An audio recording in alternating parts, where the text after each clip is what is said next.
And I wish more people operate like that. That very thing that keeps coming to your mind, that very thing that keeps bothering you, Yeah. it's not going to, but it has to go out in the world. And if God gave it to you, he gave it to you because he thought that he can trust you with it. 100%. But if you don't do it, Somebody else. that's why you be like, I thought about that Yeah, 10 years ago. yeah. Well, you didn't move on it. You So he didn't gave it to execute. somebody else.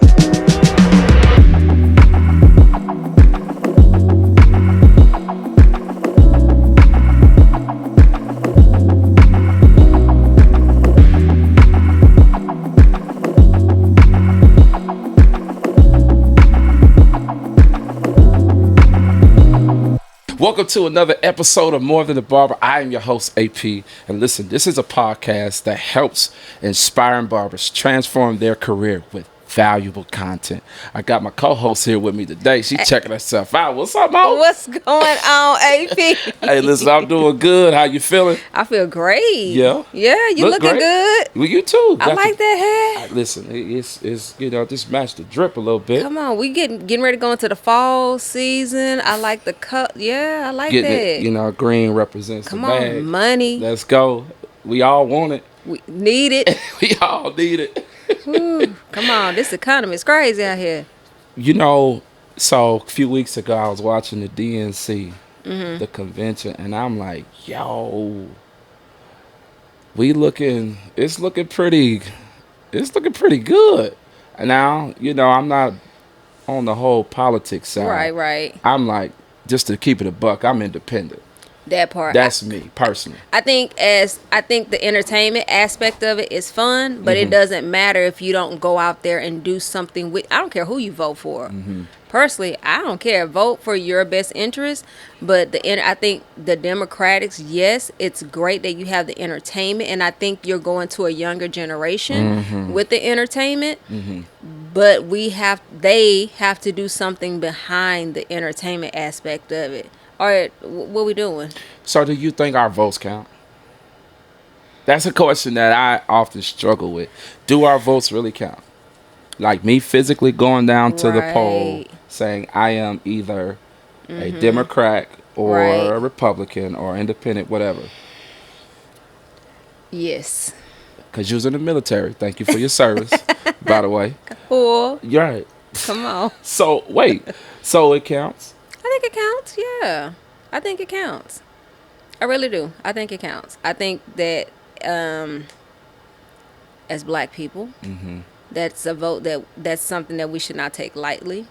Like, even if you don't think it affects you now, there's something that's going to affect you later. So when people are talking about, just the women issues, right now you may not be thinking about kids, but what happens when your daughter can't have kids or struggle, or your wife or somebody down the line struggles with that? So it may not affect you personally, but it may affect someone that you love. So that's why we have to exercise these rights.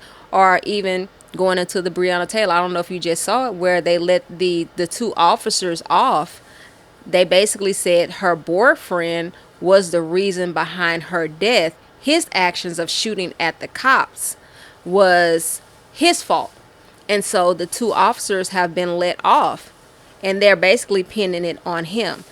It matters. This is when you're not getting into politics, but this is where it matters, the judges that we put in the seats, because we're more worried about the presidential and not worried about our local. That is a local judge who has made a decision that his actions of a faulty warrant, you guys showed up, and now you're saying it's his fault because he shot at the cops. He was protecting his home. So let me ask you this. Was Breonna Taylor's boyfriend,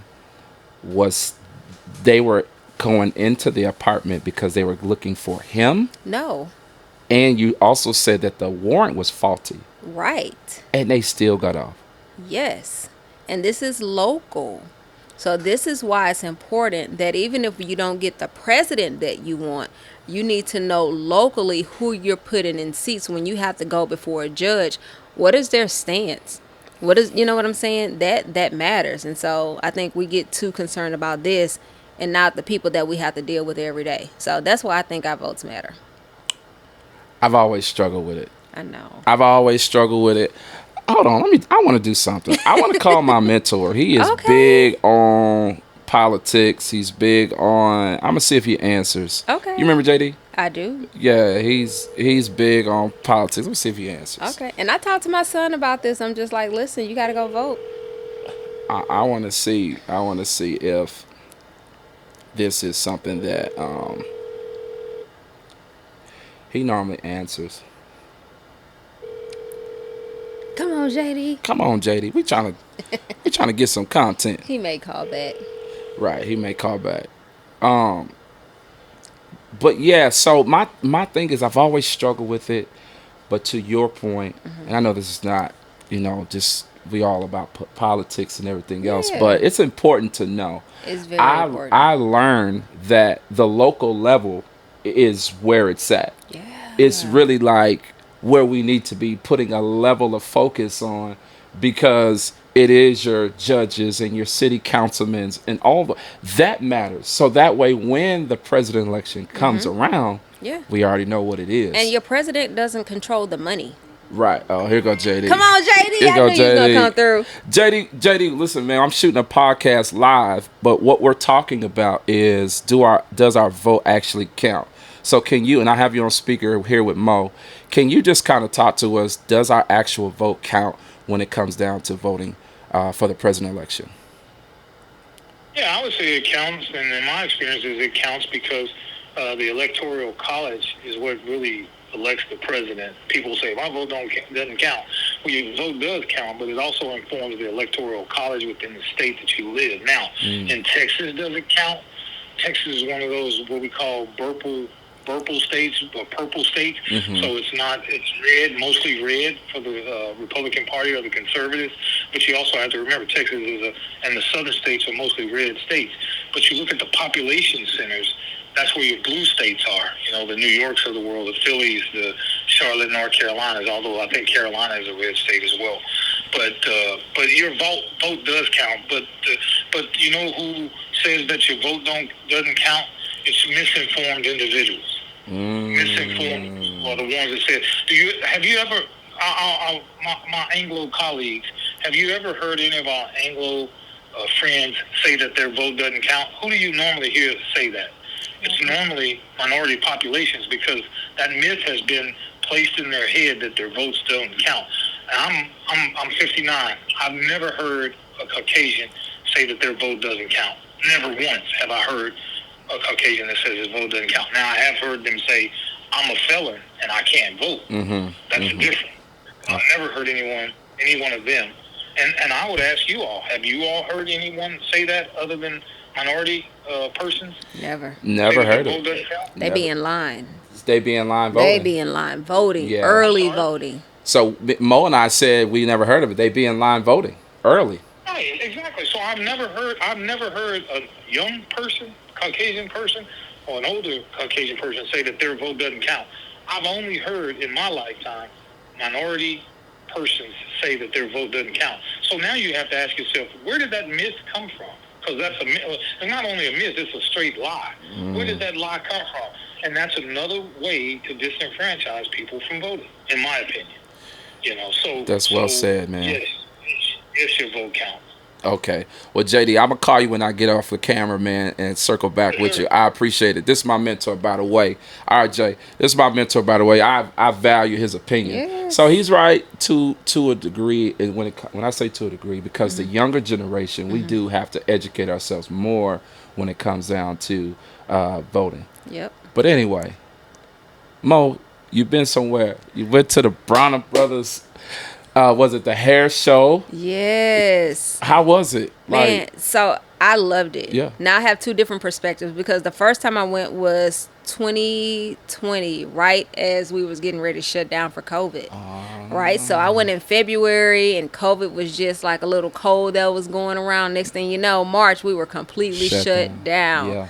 So I had a different perspective. The first time I went as a vendor, and I was launching my first invention. And so you're on the floor. I mean, the energy is high. You see all the entrepreneurs. You see the products that are being sold. You see the hairstylists, like all the ones that you see on social media, your big time, people selling their products, the fanfare. So it was great. this time, going 4 years later, I was on the education side of it. I didn't go down to the floor. I didn't have a booth, but I was in the classes with these individuals that were now teaching their skills. So I got to see the business side of it, the education side of it, but I learned a lot. Wow. And it was in New Orleans. That was my first time in New Orleans. Wow. Which is crazy because I'm from Houston, but I got a thing, y'all. You got a thing, huh? Baby, if they say baby, so I'm running back. Well, look, let's go back to the education piece, because you said you learned a lot. What were some of the classes that you kind of like tapped into? You know what? So the classes start as early as 9:30 in the morning, and they go until like 5:30. Okay. I mean, I sat in a barbering class. They were teaching different barber techniques. They were teaching units. They were teaching fading, coloring, tools, learning the business, getting from behind the chair. They talked about salon suites versus going into a shop. That was a big conversation. Was that a big conversation? Oh, man, that was a huge conversation. So how was it? What was the feedback? Were they talking more about the suite or the barbershop? They were basically saying we need to get out of the suites and go into an environment where we can collaborate. Because a lot of people think that I'm the boss now because I have my suite. And you're in there and you're kind of lost. You get out of that thing where you guys have, where if you were having trouble with something, there was somebody that could step in and help. If you didn't have a client, you can learn. If somebody was late, you can get their client. Or if they had too many, they may hand their client off to you while you're building. Versus being in a suite when you're by yourself and you're trying to, have this narrative that I'm my boss, but you ain't got no clients. How you a boss right out of school? Who you cutting? Right. Right. I mean. Right. So it was more of, we need to go back into the salon or where there's multiple barbers in the shop so that we can learn and grow and collaborate and learn the business of it. Got you. Yeah. That's interesting, because I'm gonna tell you the truth. Okay. I'm gonna tell you the truth. I kind of struggle now with going back to the big shop where I came from, 8 chairs, 7 barbers. I'm in this shop, but I find that this has been a great opportunity for me to connect with a different caliber of clientele. I think that if you can do it, I say there's a happy medium there if you can do it. From your perspective, you have a higher end client that don't want to come sit somewhere. Right. They want that one-on-one service where we can come in and come out, and it's not a lot of people in there. But you can also have a shop, you know what I'm saying, where you may come in once a week and you can cut. I mean, if you're it's able. It's a delicate dance. And I'm not in that field. I'm just talking. I don't know nothing about that. But I think, I think it's for people that don't have that clientele like you have, that's worked in the barber shop with multiple barbers. Now this is growing, because the next step after barbering is something else. I mean, style, podcast, you got all that stuff that's next. That's a part of the growth. So going back, that would be going backwards for you. For sure. Yeah. Unless it's something that we talked about offline, where we come together, which we still can do that, and I want to do that. Yeah. Because it's like now it's more of ambiance. It's more of, obviously, people eat with their eyes first. Yes. Right. But we're together. We're more of a we kind of bougie. You know what I mean? Like, you like nice things. I like nice things. Do. And so when you talk about the barbershop versus the suite, I can see that. But what was the energy like in the room? Ooh, the energy was amazing. Yeah. Everybody. So there. It was where it was collaboration over competition. I like it. Everybody was collaborating. Everybody was willing to share secret techniques that they don't typically show to help your business grow. It's something about people that, when they say people that pay attention. So when you pay $495 or when you pay the $1,000 to get in the room, they're willing to share, because now they take you serious. They know that you're willing to invest in your business. Also, they had students that were still in school. Interesting. Because they were willing to, they were able to get credits by being at a seminar that was educational, going towards their hours. Wow. Yeah, I didn't see, that's something else that I learned. Major. And everybody was like, you don't do hair? My hair, I barely do that. Right. I don't do nothing. But the energy was great. The information was great. The knowledge, the skills, the behind the scenes, the contact numbers. Beyonce stylist was there. Her lead stylist was there. So there was a VIP brunch. Her lead stylist there. Her lead chemist was there that helped produce their product line. You were able to ask these people questions. You were able to sit in a class with her stylist. Did you ask any questions? Yeah, no, I was about to say knowing you. Who? What was the question you asked? I want to hear it. So I was at the brunch, right? Good. And they were talking about everybody had really good questions. And it was crazy to be in a room and they was like, anybody have questions? You would have thought that every hand would have went up. No. You thought they were scared? I don't know what it was, but to me, no question was a dumb question when you have those type of people that were in the room. Not just her stylist, but the panel was crazy. Wow. And it wasn't a lot of hands. But my question was, listen, I'm not a stylist. I don't do hair. I don't do any of that. But talking about innovation, you guys have the products that go in the hair, but what about the tools that you use to do the hair? Now, I'm an inventor. So I invent tools for stylists to make their job easier. Plug. Let's go. How can I get on your team so that I can help invent products that go along with your product line? That's my question. What was the response?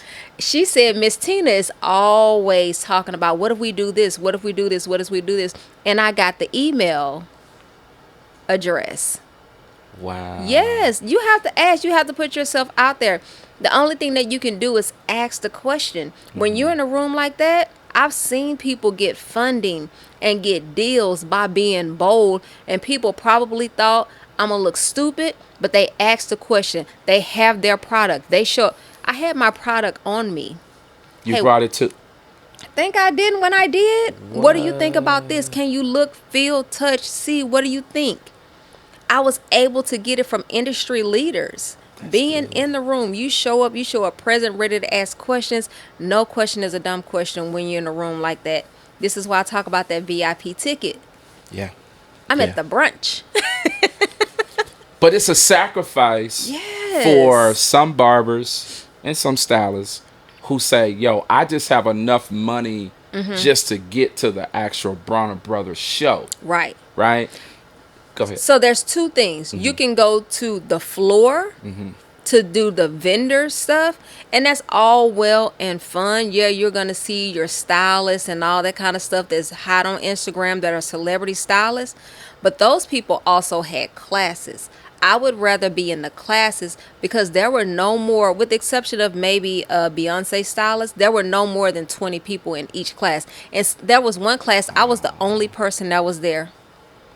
Wait a minute. So they had these classes set aside for attendees to come and be a part, and you were the only one? There was one class in particular that I was the only person that was in that class. And it's a big deal for Bronner Brothers to choose them to be educators. For sure. A lot of them were very emotional. They were like, I've put in so many times to be an educator, and I did not get chosen. This was the first year that I was chosen. So it was a big deal for Bronner Brother. I don't know if people really understand how big Bronner Brothers is in our community, but to be an educator and to teach on that level, from my understanding, that's a big deal. It's a big deal. So they were excited. And for me to sit in a class, and I was the only person that was in there, I got one-on-one. I was just like, oh, VIP? You know me, if I show up and I'm the only one, I don't look at it strange. I get VIP service, 100%. One-on-one. I said, baby, teach this class and get content like it's 1 million people in here. That's what you said? Yes. I know that's right. Come on. What was the class about, that particular class? Her class was a lock class. So the lady had locks, and she was she was told to just show up, don't have any products or anything in your class. And she talked about different locking techniques and products and stuff like that. Now, again, I'm in that class because of the invention. Yeah, for sure. So we're talking about locks. Hey, after the class, what do you think about this? Oh, girl. They like? There was not one bad thing. I'm telling you, not one bad feedback from that. All right. So let's just get into the thing. I've been trying to like not say it. I know what it is, but Right. just kind of, you know, because for me, I want you to be the one Right. to kind of tell our community what it is that you are getting ready to drop. Oh my God. And it's not. This is not a small thing. This is a big thing. It's not. And I'm going to tell you, the first thing that I had to learn with being an inventor is give myself patience and grace. And I learned that through, there was a big time content creator. She was putting out a product and she said, let me stop acting like I haven't been working on this for 5 years. Right? And this has only been 2 years, but I've been working on it. So it's not, I would say it's for, I think it's called Perfect Part. And so for braiders, locticians, I study them. And the one thing that they said is they struggle with parts. Parting to braids is the foundation for every style. If your parts are off, it looks raggedy. It looks crazy. So since I understood that everybody struggled with that, I would literally see them taking combs and breaking the teeth out of the combs. And I'm like, why are y'all doing that? I'm looking at the problem. So I will create a solution to your problem that you guys have, but you don't know to create the solution to it. So I came up with a comb called the Perfect Part. And what this comb does is it extends and retracts so that your parts are the same size. So when you as a braider, when you're saying I'm doing medium, or large, you want to make sure that your parts are the same size. So my comb will literally extend to, if you want your parts to be a quarter, a half, or however many inches, you lock it in place. It opens and it closes so that your parts are consistently the same. Even your rolls going up the head, that comb is going to open and close.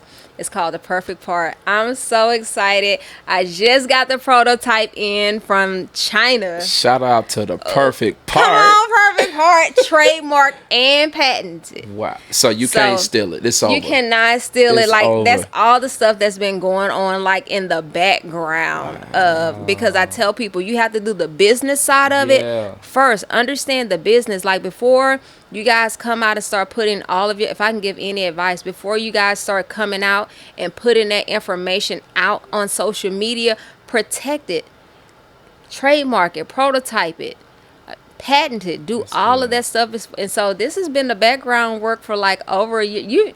You've seen it from day one when I already know. I sent you the drawing. Hey, Pete, look at this. I already know. I was like, yo, let's go.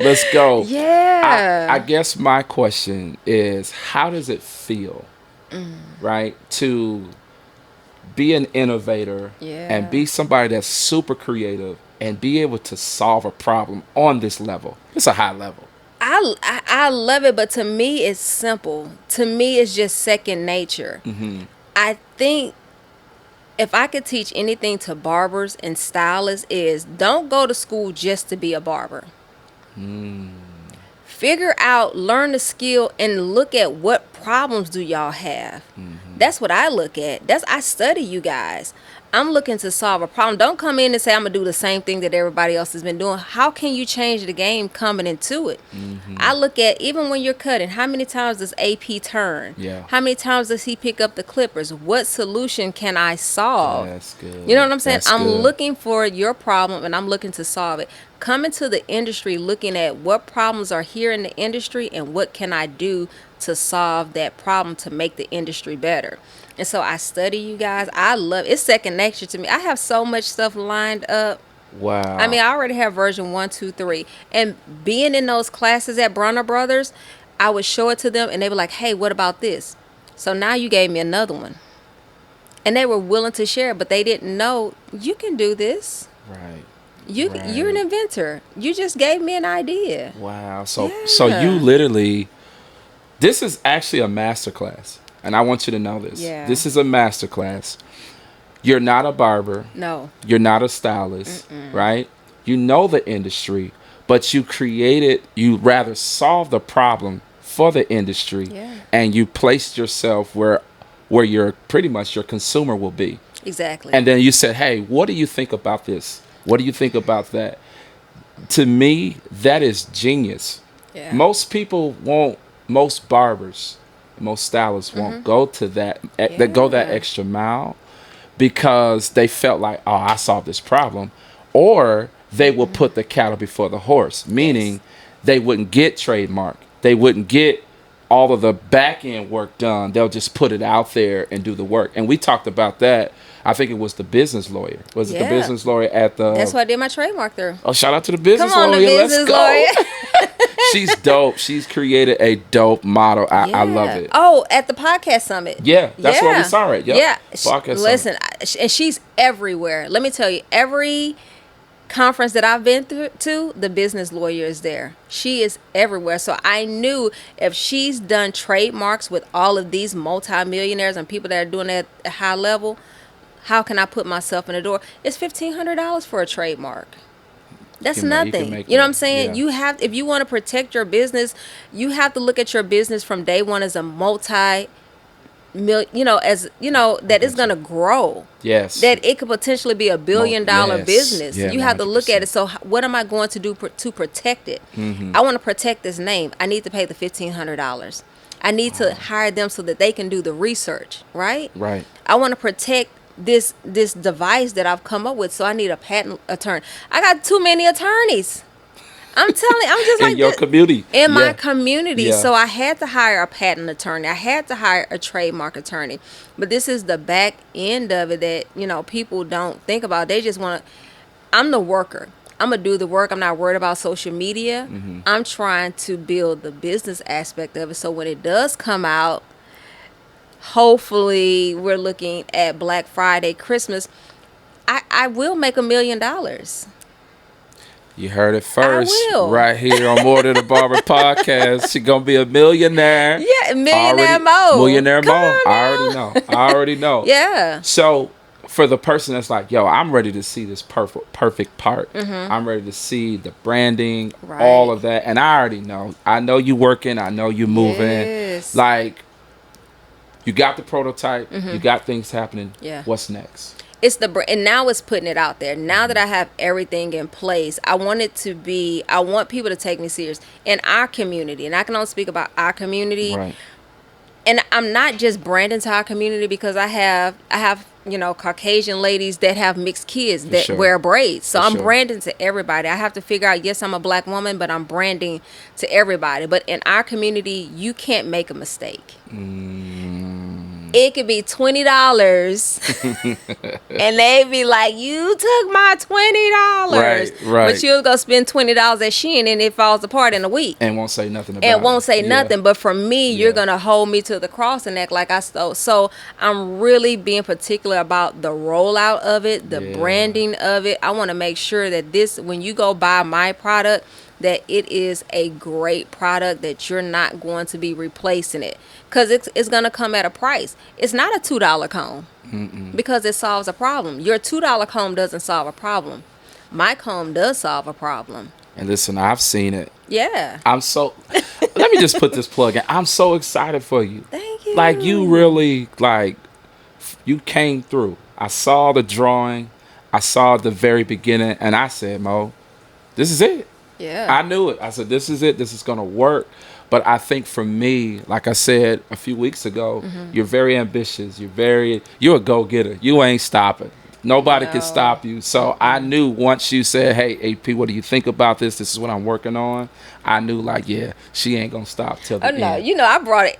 Listen, even the ones that was ugly. Hey, AP, look at this. I mean, but I'm so in the business. I'm so involved in it that I've learned 3D printing. So in business, for barbers, for stylists, you have to know every aspect of your business before you go out and start hiring a team. You don't know if they're doing what they say that they're doing unless you know the business, unless you've done it before. See, I've done it. I've learned. I'm not the best drawer, but hey, I can sketch it a little bit. Now, when you tell me about 3D printing, I went and invested in a 3D printer. So now when I say, hey, I'm going to hire this person, create the file, I have a 3D printer, I can print it myself. And then instead of you charging me $500, well, let me just go. If every time you do a prototype is going to cost me $500, let me just buy it for $1,000. Now I've learned how to 3D print because somebody told me that I couldn't learn that at one point. Wow. So now I bought the 3D printer. So you're learning every aspect of this particular company that you're creating. Yes, I've learned every aspect of it. Now I'm in the manufacturing phase. Now I have to learn that, and that's where the money really gets real. Because now we have to create the mold that's going to produce the product. Now we have to work on packaging. So all of this is being worked on at the same time. I love it. Yeah. I love it. Okay, so can I ask? Yeah. What date? When can we expect the drop? So what I'm thinking about doing now is doing pre-orders. Okay. So I want to do pre-orders. I want to get it out there, because nobody even knows that it exists. Right. This is the first time. This is like an exclusive on More Than a Barber. For our community. Let's go. Yeah. Let's go. So nobody really even knows that this comb exists except close friends and family and people that I showed it to. Even when I went to Bronner Brothers, I showed it to this one guy who's a barber. He was just like, "Who else has seen this?" And I was like, "Not too many people." He was just like, "Don't show this to nobody." Yeah. Yeah. And I struggle with that. How much do I show? Because this is what another thing people don't understand. If I was actually in China, I could have had this out in 30 days. Wow. The manufacturing over there, they move so fast. He said, you're going to do really great for about 2 years, and then they're going to copy it. But see, I'm already on version 2 and version 3, so you can copy version 1, but I already got 2, 3, and 4. Wow. So you're going to have to keep, see, when you're the original, not the carbon copy.